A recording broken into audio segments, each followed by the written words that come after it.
Hello everyone, in this video we're going to talk about how we can find the circumference of a circle. So what is circumference? It's just the distance around the circle. Very similar to perimeter, but we call it the circumference on a circle. So the distance around, it is equal to pi times the diameter, or 2 pi r, right? Or pi times 2r, right? Remember from a previous video we talked about diameter and radius and how radius was half of the diameter. So the radius times 2 would give us the diameter, right? So pi times diameter or pi times 2r, either equation works, either one's great. Okay, now what is pi? Pi, first of all, is an irrational number, 3.1415926.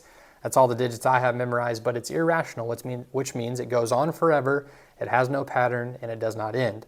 So we can't actually write it as a decimal exactly, but when we do, we approximate it with 3.14, or in fraction form, you could do 22 over 7, okay?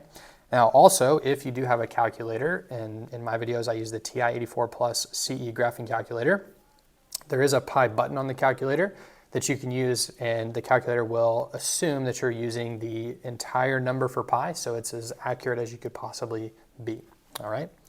Okay, so let's do a couple examples here. So example number 1, we are given a radius, and example number 2, we are given a diameter. So we can use both of our equations here.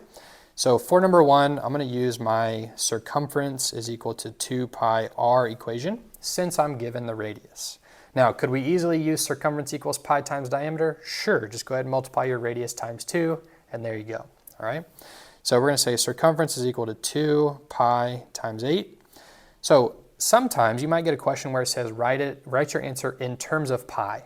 So in this case, you would just do 2 times 8. So you would say the circumference is 16 pi, right? Or we could approximate that. So 16 times pi, I'll do it in my calculator.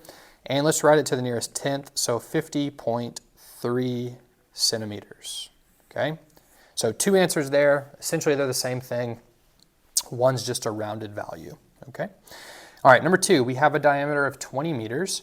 So let's use circumference is equal to pi times diameter. So in terms of pi, we would just do pi times 20, which we could write as circumference equals 20 pi. So this would be my answer in terms of pi, which sometimes you might see that. Or we could do 20 pi on the calculator, and that would give us 62.8. So the circumference is 62.8. And this would be meters, okay, approximately. All right, and that's how you can find the circumference of a circle.